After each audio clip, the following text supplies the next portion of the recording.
سلامونه ملګرو، په دې هیله چې روغ جوړ صحت او عافیت جامې پر تن یې. څنګه کولی شو ظرف د 10 ورځو کې انګلیسي ژبه له سر نه تر پښه په مکمل توګه زده کړو. دا ویډیو تر پایه پورې وګورئ. زه بالکل په ذمهواري تاسو ته وایم تاسو کولی شئ انګلیسي ژبه په 10 ورځو کې پوره زده کړئ. روانې خبرې به ورباندې کوئ، ګرامر به هم صحیح زده وي، صحیح لغتونه به هم یاد وي. څه شي باره کې ستاسو مشکل وي هغه به ټول پکې حل کېږي. فقط په دا ویډیو تر پایه پورې وګورئ، ویډیو به نه سکیپ کوئ. ډېره اسانه طریقه ده، باور وکړئ دومره اسانه طریقه چې دې طریقې څخه بغیر هیڅ امکان نه لري. په داسې یو اپلیکیشن کې درته ښیم دا طریقه چې دا اپلیکیشن به د هر چا په موبایل کې انسټال وي، خو د چل به یې نه ورځي څنګه ورڅخه استفاده وکړو. زه درته مکمله طریقه درښیم چې موږ څنګه کولی شو په ظرف د یو میاشت کې روانه انګلیسي زده کړو. که چېرې تاسو په انګلیسي کې مشکل لرئ یا په بله ژبه کې مشکل لرئ، نو دا ویډیو تر پایه پورې زه درته مکمل معلومات درکوم چې موږ څنګه کولی شو په ثبوت سره یوه انګلیسي ژبه یا هم بله ژبه په ډېره اساني سره زده کړو. تاسې کولی شئ انګلیسي ژبه هم زده کړئ، که نورې ژبې مو زړه وي لکه عربي سوله یا بل هېواد ژبه مو زده کول غواړئ هغه هم ورباندې زده کېږي. خو فقط ویډیو تر پایه پورې وګورئ.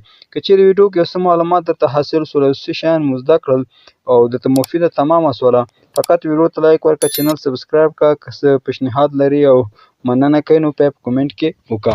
نو راځئ چې تاسو ته دغه طریقه درښیم چې موږ څنګه کولی شو انګلیسي زده کړو. ښه نو ملګرو، لکه څنګه تاسو ته معلومه ده نن سبا یو اپلیکیشن راوتی دی چټ جي پي ټي په باره کې. باور وکړئ ملګرو، په دغه اپلیکیشن کې که چېرې تاسو له زړه نه زیار وباسئ که نه، زه درته طریقه درښیم، تاسو بالکل کولی شئ په ظرف د یو میاشت کې انګلیسي روانه زده کړئ، بالکل ثبوت سره. څه شی تاسو په کار و، که تاسو تمرین ورسره کوه، که کورنۍ وظیفه مو ترې اخیستله بیرته مو ته تحویلوله، که کوم کار مو تاسو ورباندې زړه و هغه تاسو ورته کولی شئ. تاسې کولی شئ ورځنی پلان ورته جوړ کړئ، میاشتنی ورته جوړ کړئ، هفتهواری ورته جوړ کړئ. دا هر شی دی درته کوي. څه شی لغات هم نه زده بیرته پوښتنه ورنه کولی شئ، په ګرامر بخش کې یا نور بخشو کې هر بخش کې څنګه تاسو پوښتنه ورنه کولی شئ. راځئ چې په ثبوت سره ورشو اپلیکیشن ته او موږ په انګلیسي ژبه پکې عملاً زده کول در وښیم. لومړی ملګرو دا اپلیکیشن د لینک په ډسکرپشن کې شته. معمولا تاسو زیاتو خلکو به دا اپلیکیشن انسټال کړی هم وي، خو بیا هم که نه وي انسټال کړی ډسکرپشن کې هم لینک درته اچومه، هغه ځای نه تاسو اپلیکیشن اسان ډاونلوډ کولی شئ. زموږ تلیګرام او وټساپ چینل ته هم راتللی شئ، هلته هم لینک موجود ده. ښه نو ملګرو، اوس موږ دې کې څنګه ژبه زده کوو. یوه خبره درته کوم، چټ جي پي ټي سره باید تاسو داسې د کومه لیکنه چې ورته کوئ یا باید معیاري لیکنه ورته وکړئ. کږه وږه لیکنه مو ورته وکړه، بیا تاسو ته د همغې لیکنې مطابق جواب درکوي. ګور مثلا زه ورته وایم که نه، زه غواړم انګلیسي ژبه له صفر څخه زده کړم. صحیح ده، ما ورته ولیکل زه غواړم انګلیسي ژبه له صفر څخه زده کړم. زه هېڅ ورباندې نه پوهېږم. بخښنه غواړم، نه پوهېږم. تاسو مرسته راسره کولی شئ.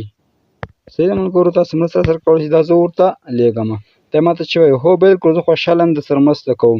که ته غواړې انګلیسي ژبه له صفر زده کړو نو راځه چې یوه ساده ګام په ګام پلان جوړ ستا لپاره اسانه وي. وینې ملګرو، پلان مې درته جوړ کړ، یعنې ګام په ګام. اول انګلیسي ژبې څو حرفونه لري؟ 6 حرفونه. دا دې ملګرو A څخه تر Z پورې موږ ته ولیکل. بیا مثلا اپل سو، بال سو، کټ سو. یعنې یو مثال هم راکړم. بیا د شمېرې راته ولیکلې 1 2 3 4 5 6 همداسې تر هغه پورې راته لیکلي دي. هر کار هر ورځ 5 شمېرې یادوه، بیا ولیکه او ووایه. صحیح ده ملګرو، دلته لغتونه موږ ته بیا ولیکل.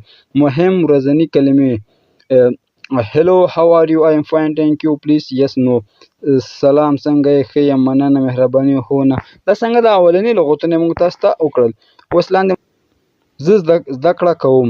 I read a book یعنې زه کتاب لولم. I eat food زه خوراک کوم. ګورئ دا اوس موږ ته ګرامر بخش کې راغی. صحیح ده ملګرو، دا شنبه او یکشنبه راته ښودلې ده. زه درته ویډیو آډیو هم برابرولی شم. غواړې درته هر ورځ یو صوتي فایل ویډیو پیدا کړم. اینه ملګرو کولی شئ موږ ته په PDF کې هم وښیي او په صوتي فایلونو کې هم راته ښیي.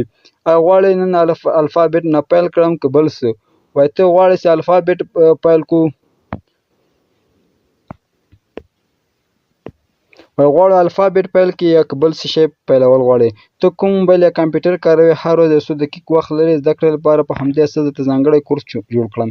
اینه ملګرو که ته کمپیوټر کاروې یا موبایل کاروې یا که څو دقیقې وخت د ورځې لرې، په همدې اساس تاسو ته زه یو کورس جوړوم. زه ورته لیکم زه موبایل کاروم او ورځ کې 1 ساعت وخت لرم. کورس څومره اسانه او څومره ساده ژبه باندې موږ سره غږېږي. که زه اوس دا ورته لیکم بښنه غواړم زما انټرنېټ قطع شو. وایي ډېر ښه سردار ولي وروره. صحیح ده ما ته ولیکل. اونیز پلان ورځنۍ برخه 1 ساعت زده کړه. هر ورځ به 3 برخې وي. اورېدنه، لوستل او تکرار، لیک او تمرین.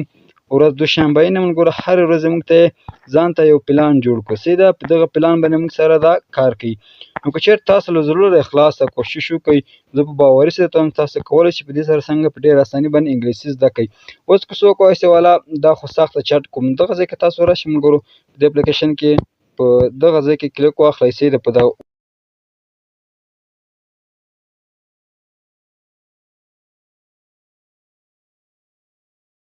کولی شئ ملګرو روانه انګلیسي په ډېره اساني سره له دغه اپلیکیشن څخه څنګه تاسو زده کړئ. نو ملګرو داسې هر څه مثلا زه ورته لیکمه ماته څو لغتونه راکړه. صحیح ده ما ورته ولیکم ماته څو لغتونه راکړه. ګوره ما ته ډایرکټ دا څو ساده بالکل ډېر ته اسانه او مهم انګلیسي لغتونه درکومه. man woman boy girl friend یعنې دا هر شی ماته راکړه. book pen phone table chair go eat read sleep speak yes no hello thank you please. دا څنګه د ملګرو ټول لغتونه یې ماته ساده لغتونه راکړل. غواړې درته همدغه لغتونو اډیو یا صوتي فایل هم جوړ کړم. که غواړې سبا لپاره بل ډول لغتونه درته واستم لکه رنګونه، خواړه، کورنۍ، مدرسه او نور، یوازې ووایه هو بیلز هم راولېږه. یعنې ملګرو څومره اسانه څومره یاد کړه موږ ته که چېرې معلم هم په دومره اسانه ژبه نشي راښودلی دومره په مهرباني سره. نو دې سره تاسو کوشش وکړئ ملګرو ګټه تر واخلئ چټ جي پي ټي نه. په انګلیسي ژبه کې یا عربي ژبه کې یا بله ژبه کې ستونزه لرئ له دې سره شریکئ. دلته تاسو کولی شئ ملګرو عکسونه هم ورته ولیکئ. خو عکسونه ملګرو ته پرو ورژن نه ده، دا ساده ورژن د 3 عکسونو څخه تاسو زیات نشئ ورته لیږلی. خو که چېرې کورنۍ وظیفه اوس مثلا زه ورته وایم ماته کورنۍ وظیفه راکړه. صحیح ده ماته کورنۍ وظیفه راکړه. دا صحیح ده ملګرو ماته کورنۍ وظیفه دا ډایرکټ ماته کورنۍ وظیفه ښه ده سردار ولي ورور. خو ډایرکټ زما نوم حمزه ده. اینه وایي ای بي سي ټول څنګه ده زیاته پورې ولیکه. مثلا هر حرف 3 ځله ولیکه. یعنې لکه مکتب کې ته ای ای ای بي بي. یوټیوب کلمې ولټوه. دا به ته په یوټیوب کې څه کلمې ولټوه استاد پوهې لپاره. نور دا شمېرې ولیکه او حفظ یې کړئ. یعنې تر 10 پورې حساب راکړو دا هم لیکه او حفظ یې هم کوئ. دا جمله 3 ځلې ووایه. دا څنګه ده دا جمله راکړه دا لغتونه راکړل. لغتونه یو کتابچه کې ولیکه. هر لغت یو جمله ولیکه لکه I have a book and this is my phone. داسې هغه وایي تاسو جوړ کړئ. صحیح ده ملګرو که چمتو یې سبا لپاره بله وظیفه هم درواستوم. غواړې سبا ته رنګونه، کورنۍ، غړو او جملو تمرین هم واستوم. ملګرو څومره اسانه صحیح ده د دې څخه اسانه نه کېږي. یعنې دې که وغواړئ چې نور دې څخه اسانه تاسو انګلیسي زده کړئ نو بیا هېڅ امکان نه لري. نو همدا طریقه فالو کوئ. بالکل په ذمهواري درته وایم چې تاسو کولی شئ په دې باندې انګلیسي ژبه ډېره اسانه باندې زده کړئ. هیله ده چې ویډیو مو خوښ شوې او ښه مو ته زده کړې وي. که چېرې ویډیو کې څه معلومات تمام شو او ویډیو یو څه درته خوښه شوله او څه شی پکې زده کړل نو ویډیو ورسره لایک کړئ، چینل سبسکرایب کړئ، کومنټ وکړئ. تر بیا پورې په لویه بښونکي خدای مو سپارم. هر چېرې چې یاستئ ښاد او اباد اوسېږئ.